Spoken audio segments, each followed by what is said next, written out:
అమ్మ ఇప్పుడు అడిగే ప్రశ్నకి మీరు మాత్రమే సమాధానం చెప్పగలరు. వేరే వాళ్ళు ఎవరు నాకు కనిపించరు. అందుకే మిమ్మల్ని అడుగుతున్నా. తాంత్రికంలో సెక్స్ చేస్తూ దైవారాధన చేస్తారు అంటున్నారు. ఇది నిజమేనా? ఎవరు చేయాలి, ఎవరు చేయకూడదు? ఈ విధానం ఏంటంటే ఇప్పుడు భార్యాభర్తలు ఉన్నారు. ఇప్పుడు బ్రహ్మచర్యాశ్రమంలో ఏముంటుంది? మూలాధారంలో ఉన్న శక్తిని మీరు జపాలు చేసి పైకి తీసుకోండి. స్వామి వివేకానందుల వారు ఎగ్జాంపుల్ అని చెప్పాను. ఆయన కన్నా గొప్ప ఎగ్జాంపుల్ ఎవరు లేరు. ఆదిశంకరాచార్యుల వారు కూడా గొప్పగా చేసిన ఆయన. తర్వాత ఆదిశంకరాచార్యుల వారి తర్వాత స్వామి వివేకానంద బాగా చెప్పుకోవచ్చు మనం బ్రహ్మచర్యం పాటించిన వాళ్ళలో. తర్వాత గృహస్థాశ్రమానికి వచ్చినప్పుడు గృహస్థాశ్రమంలో ఏంటి, రామకృష్ణ పరమహంస గురించి మనం మాట్లాడుకోవచ్చు. రామకృష్ణ పరమహంసలు ఏం చేశారు? పగలంతా దక్షిణాచారం చేశారు, కాళికాదేవి. నైట్ వామాచారం చేశారు. అవునా? అంటే పూర్వం పరమ గురువు అని ఎవరిని అంటారు? వామ దక్షిణ ఆచారాలు రెండు తెలిసిన వాళ్ళు, రెండు పాటించే వాళ్ళనే పరమ గురువులు అని మనకు తంత్ర ఆగమ శాస్త్రాల్లో ఉంటుంది. వాళ్ళని మాత్రమే మనం గురు అంటాం. గురు పదమనకి గురువు అనే పదానికి అర్హత సాధించాలంటే వాళ్ళు వామాచారం తెలిసి ఉండాలి, దక్షిణాచారం తెలిసి ఉండాలి, అన్నిటి మీద అవగాహన ఉండాలి. అలా చేసిన వాళ్ళు మాత్రమే గురువు అని పిలిపించుకోవడానికి అర్హత ఉన్నట్లు ఆగమ శాస్త్రాల్లో ఉంది. కాబట్టి ఇలా చేసే విధానం ఉందా అంటే భార్యాభర్తలు ఉంటారు. ఇప్పుడు ఏదైనా ఒక విషయంలో మనం ఉన్నతి సాధించాలనుకుందాం.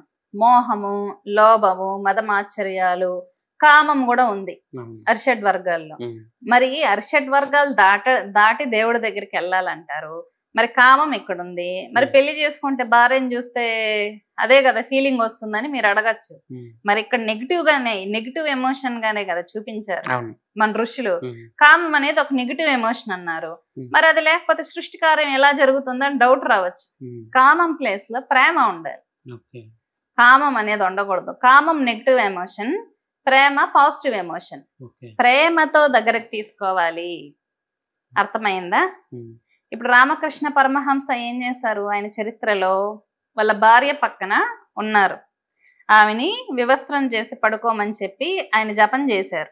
ఎటువంటి ఫీలింగ్ లేకుండా పొద్దున లేసి దండం పెట్టాడు అనమాట ఆయనకి.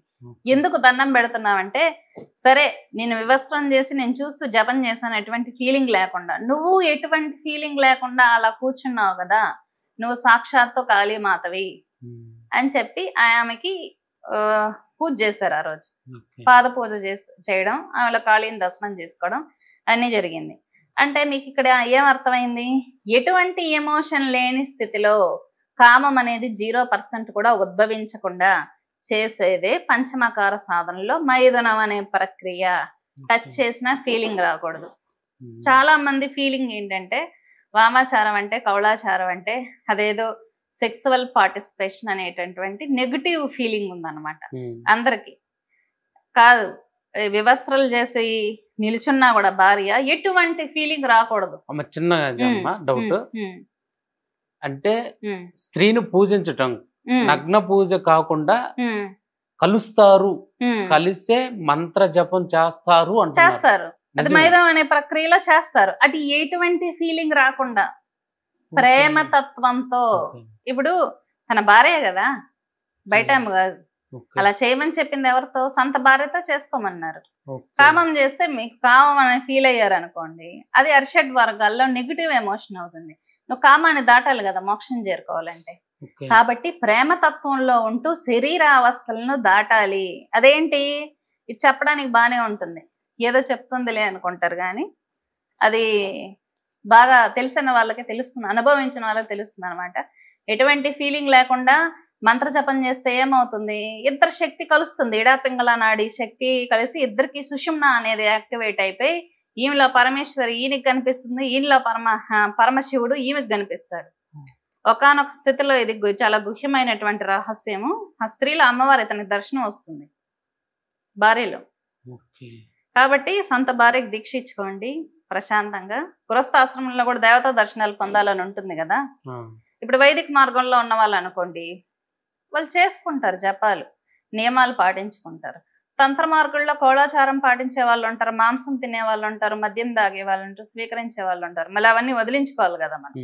అవన్నీ వదిలించుకొని మోక్షం పొందాలంటే ఇవన్నీ ఏమైతే మనల్ని పట్టి వెనక్కి లాగేస్తున్నాయో వాటి ద్వారానే మోక్షం పొందే విధానమే ఈ వామ కౌళ పద్ధతులు అంటే. ఇక్కడ ఏ ఎమోషన్స్ ఉండవు. ఓకే ఒక పర్ఫెక్ట్ అయిన వామాచారి కౌళాచారి వ్యవస్థగా ఉన్న స్త్రీని చూసినా అతనికి ఎటువంటి ఫీలింగ్ రాదు. పరమాత్మ అమ్మవారిలాగా చూడడమే జరుగుతుంది. కానీ ఈ సాధనలు అనేది కేవలం భార్యతో చేసుకోమనే చెప్పారు, ఎక్కడ మిస్యూజ్ చేయమని చెప్పలా. కానీ కొంతమంది పురుష తాంత్రికులు ఏంటంటే మిస్యూజ్ చేసేయడం వల్ల అందరూ బ్యాడ్ అనుకుంటున్నారు. ఇవన్నీ బ్యాడ్ అని. ఇవన్నీ బ్యాడ్ అయితే పరమేశ్వరుడు మనకి ఎందుకు అందిస్తారు? ఆగమాల్లో, ఆగమ శాస్త్రంలో ఉంది, దక్షిణాచారం కన్నా వామం గొప్పది, వామం కన్నా కౌళం గొప్పది. కౌళం తెలిసిన వాళ్ళు చాలా ఊర్ధ్వామ్నాయ శాఖకు చెందింది కౌళాచారం. ఇంక వీళ్ళకి మించింది ఏది లేదని చెప్పి సాక్షాత్ పరమేశ్వరులు వాళ్ళు చెప్పారు, నేను చెప్పలేదు. ఇవన్నీ ఆగమాల్లో ఉన్న విషయాలు అన్నమాట. మరి అంత నీచమైందంత గొప్పగా ఎందుకు వర్ణించారు? మీకు వేదంలో వామదేవ అనే పదానికి మంచి వివరణ ఇచ్చుంటారు, మంచి అబ్రివేషన్ ఉంది వామదేవ అనే పదానికి. పరమేశ్వరుని వామదేవుగా గొప్పగా వేదాలు అనేది వర్ణించాయి. మరి వామాచారం తప్పైతే స్వామివారిని ఎందుకు గొప్పగా కీర్తించారు? అది కొంచెం డైవర్ట్ అయిపోయి డైవర్ట్ పబ్లిసిటీ అయిపోయింది. అందరూ అనుకుంటారు ఇదేదో ఎంజాయ్మెంట్స్ అంతే. కొంతమంది మిస్యూజ్ చేశారులేండి. వామాచారంలో మైథునం పేరు చెప్పి స్త్రీలను నెగిటివ్ గా ఇన్ఫ్లుయెన్స్ చేయడం వల్ల వచ్చిన భక్తుల్ని, అది నెగిటివ్ ఆచారమే నెగిటివ్ గా స్ప్రెడ్ అయిపోయింది. కానీ ఆచారం గొప్పది, చేసింది తప్పు చేశారు కొంతమంది గురువుల వల్ల, అది మిస్యూజ్ అయిపోయింది అంతే.